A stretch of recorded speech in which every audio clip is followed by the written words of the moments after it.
बच्चों, हम अध्ययन कर रहे हैं 1857 की क्रांति के प्रमुख कारण। उसमें हमने पढ़े राजनीतिक कारण, फिर हमने देखा प्रशासनिक कारण, सामाजिक कारणों का भी हमने अध्ययन किया। उसी श्रृंखला में अब हम धार्मिक कारणों का उल्लेख कर चुके हैं, आर्थिक कारणों का उल्लेख कर रहे हैं।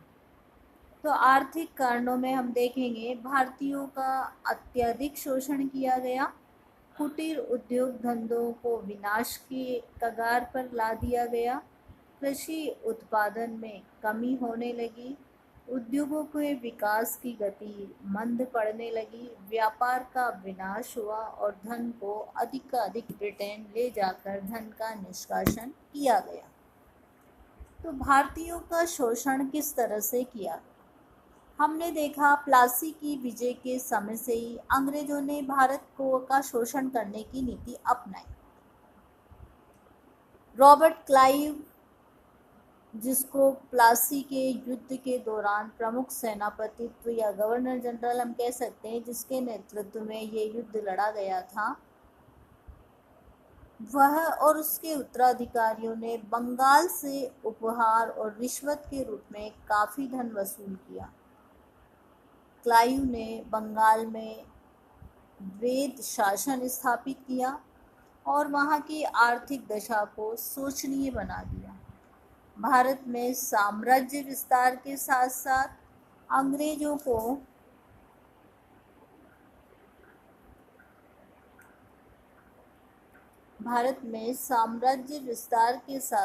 अंग्रेजों का व्यापार भी बढ़ा।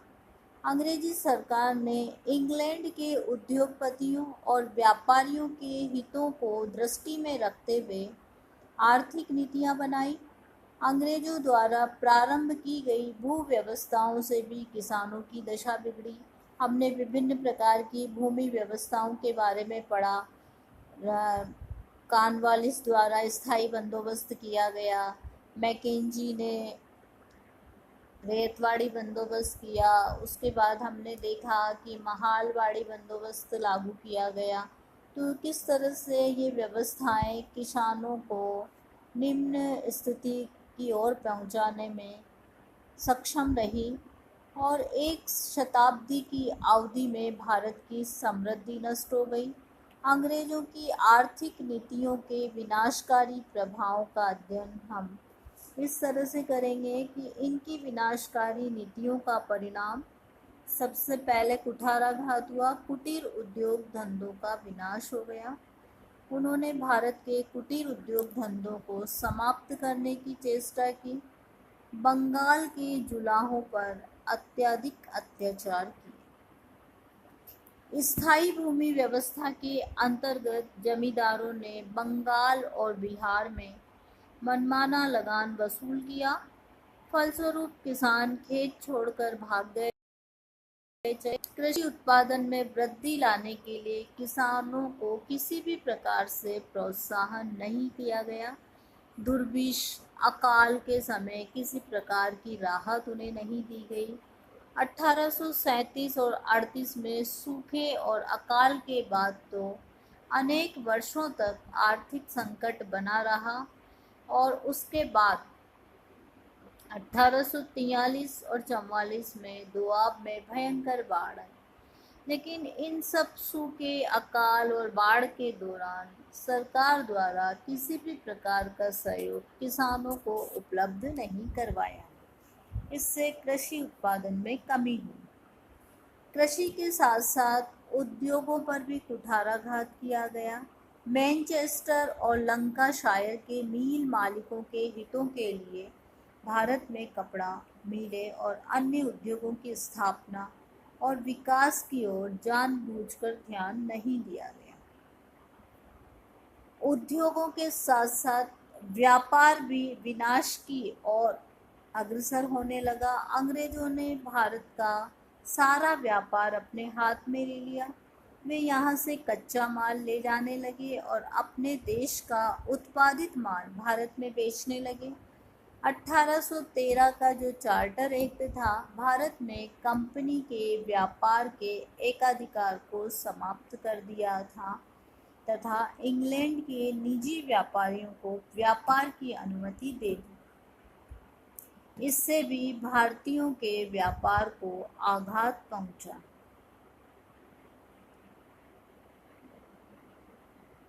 धन का निष्कासन। क्लाइव के समय से ही भारत का धन इंग्लैंड भेजा जाने लगा। लगान की अधिक दरों से वसूल होने वाला धन, अंग्रेजों के वेतन, अंग्रेज पूंजीपतियों के द्वारा कमाया गया लाभ एवं होम चार्जेज के द्वारा धन इंग्लैंड भेजा गया। अंग्रेजों की इन आर्थिक नीतियों के कारण देश में गरीबी बढ़ती गई, बेकारों की संख्या में वृद्धि हुई, उद्योगपति और व्यापारियों की कमर टूट गई, खाद्य पदार्थों की कीमतें बढ़ गई। वास्तव में उस समय भारतीय जनता की विपत्तियों का मूल कारण यहाँ की अर्थव्यवस्था में होने वाले विनाशकारी परिवर्तन ही थे। तो बच्चों, हमने देखा कि किस तरह 1857 की क्रांति के लिए ये आर्थिक कारण उत्तरदायी है। किसानों की, पूंजीपतियों की, जमींदारों की, जागीरदारों की स्थिति इस दौरान इस आर्थिक नीति के परिणाम स्वरूप विनाश की ओर अग्रसर थी। तो किसानों द्वारा और अन्य भूमि से संबंधित व्यक्तियों के द्वारा विद्रोह करना लाजिमी था। अब हम देखेंगे सैनिक कारण।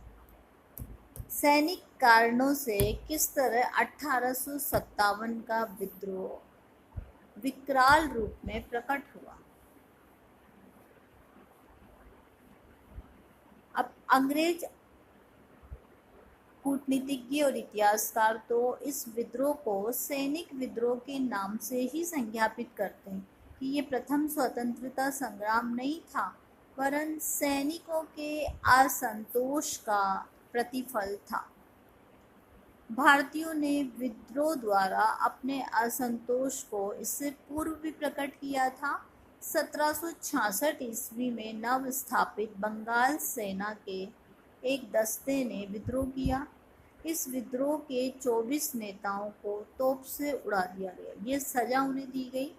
फिर 1806 में वेलोर में हुए सैनिक विद्रोहों के कारणों पर प्रकाश डालते हुए इतिहासकार थॉमसन और गेरेट लिखते हैं कि कुछ मामलों में यह 1857 ईस्वी के विद्रोह से मिलता था। भारतीयों को ईसाई बनाना, बंदूकों पर चमड़े के खोल का प्रयोग, चर्बी वाले कारतूस का प्रयोग इसके कारण थे। टीपू के पुत्रों के षड्यंत्रों की उन्होंने नाना साहब व अवध के नवाब के उत्तराधिकारियों की कार्यवाहियों से तुलना की है। 1809 ईस्वी में अंग्रेजों ने सैनिकों के विद्रोह को दबाया। प्रथम बर्मा युद्ध के समय बैरकपुर में उच्च जाति के भारतीय सैनिकों द्वारा समुद्र पार जाने से मना करने पर उनकी रेजिमेंट भंग कर दी। प्रथम अफगान युद्ध की पराजय के बाद सेना में अनुशासनहीनता बढ़ गई। 1844 ईस्वी में सिंध में दो रेजिमेंटों में विद्रोह को दबाया गया। 1846 से 1850 ईस्वी में भी भारतीय सेना के दस्तों के सामान्य विद्रोह को कुचल डाला गया।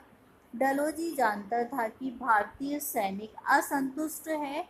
उसने संचालक मंडल के अध्यक्ष को भी लिखा था कि ऊपर से लेकर नीचे तक भारतीय अधिकारियों और सैनिकों के समान रूप से अनुशासन की स्थिति लज्जाजनक है।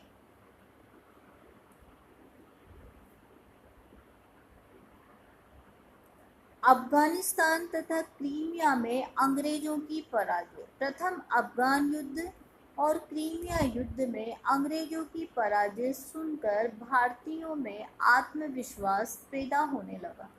अब उन्हें ये लगने लगा कि भारत में ब्रिटिश साम्राज्य का अस्तित्व उन्हीं पर निर्भर है कि यदि अफगानिस्तान और क्रीमिया में अंग्रेजों को हराया जा सकता है तो क्या संगठित होकर भारतीय अंग्रेजों के विरुद्ध विद्रोह करे तो अंग्रेजों की पराजय निश्चित है।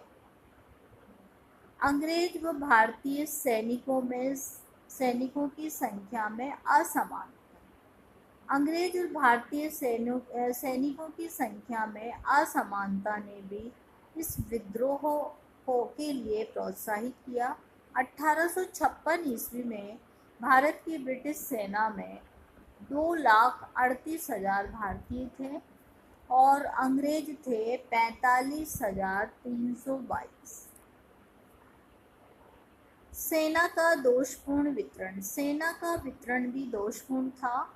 दिल्ली में सारे सैनिक भारतीय थे। इलाहाबाद, दीनापुर में एक अंग्रेज सैनिक दस्ता था। कंपनी की सेना में अंग्रेज अधिकारियों की संख्या भी कम थी। डलहौजी ने जीते हुए और विलय किए हुए राज्यों में अंग्रेज सैनिक अधिकारियों को भेज दिया था। एक और मद्रास बम्बई प्रांत की सेना में छोटी जाति के लोग अधिक थे तो बंगाल की सेना में उच्च जाति के लोगों की संख्या अधिक थी। उच्च जाति के इन सैनिकों को अपनी जाति खोने की सदैव आशंका रहती थी। वे समुद्र पार नहीं जाना चाहते थे। एक ही रसोई में बना हुआ खाना खाने में उन्हें आपत्ति होती थी। मुस्लिम सैनिकों ने दाढ़ी काटने के आदेश का विरोध किया। कुलीन ब्राह्मणों ने चमड़े की टोपी पहनने से मना कर दिया। पदोन्नति के अवसर भी कम होते थे भारतीयों के लिए। उच्च पदों पर केवल अंग्रेजों को ही रखा जाता था। किसी भारतीय को वरिष्ठता के आधार पर पदोन्नति का अवसर आने की स्थिति में उसे सेवा से निवृत्त कर पेंशन दे दी जाती थी। अंग्रेज और भारतीय सैनिकों के वेतन में असमानता होती थी।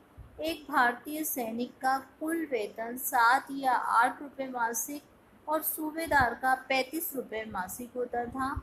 अंग्रेज सूबेदार और सैनिकों का वेतन इससे कहीं ज़्यादा अधिक होता था। ब्रिटिश सैनिक अधिकारियों का दुर्व्यवहार। ब्रिटिश सैनिक अधिकारी भारतीयों के साथ अच्छा व्यवहार नहीं करते थे।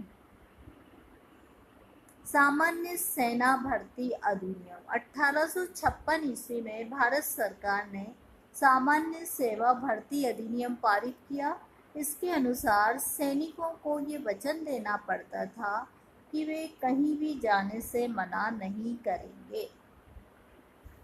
ऐसे अनेक पत्रों से विभिन्न स्थानों पर भारतीय सैनिकों में बढ़ते हुए असंतोष के प्रमाण मिलते हैं, जो 1857 ईस्वी के आरंभ में एक स्थान से दूसरे स्थान के सैनिकों को गुप्त रूप से लिखते थे। अनेक अंग्रेज सैनिक अधिकारियों ने सरकार को सूचना दी थी कि चपातियां एक स्थान से दूसरे स्थान पर भेजी जा रही है। मेरठ के मजिस्ट्रेट जॉन स्टीन ने एक फकीर को मेरठ छावनी में अनेक बार आते जाते भी देखा था।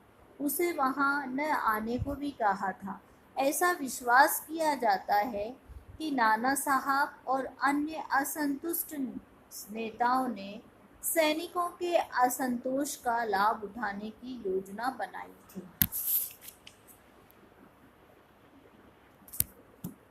1857 की क्रांति का जो तत्कालीन कारण था वो था चर्बी वाले कारतूस।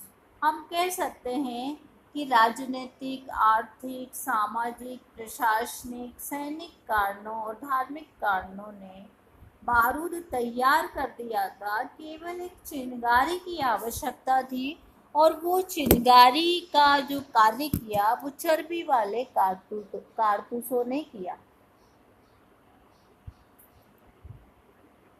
उस समय इंग्लैंड में एन्सफील्ड राइफल का आविष्कार हुआ था।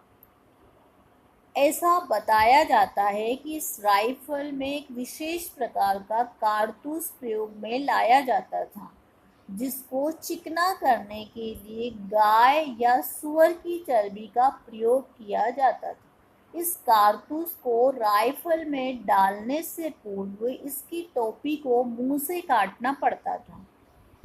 जनवरी 1857 ईस्वी में इसका प्रयोग भारत में आरंभ किया। शीघ्र ये खबर फैल गई कि इसमें गाय की चर्बी का प्रयोग किया जाता है। विसेंट स्मिथ लिखते हैं कि भारतीय सैनिकों के असंतोष के समाचार पाकर ऐसे कारतूसों को वापस ले लिया गया। इससे ये स्पष्ट होता है कि इन कारतूसों में चर्बी का प्रयोग किया गया था। अवध के सैनिकों ने भी इन कारतूसों का प्रयोग करने से इनकार कर दिया, तो उन्होंने सरकार के प्रति गैर वफादारी प्रकट नहीं की, बल्कि उन्होंने अपनी जाति चली जाने का सच्चा भय प्रकट किया। इन सब कारणों से ये स्पष्ट है कि उस समय में देश की संस्कृति संस्थाएं हित खतरे में दिखाई देते थे। देशी राजाओं को अपने अस्तित्व की चिंता थी। वंशानुगत जमींदारों को भूमि से हाथ धोना पड़ा था। व्यापारी परेशान था। किसान काष्ठहीन थे। अंग्रेजों और भारतीयों के बीच की खाई बढ़ती जा रही थी। ऐसी स्थिति में कारतूसों की घटना ने अग्नि में घी का काम किया।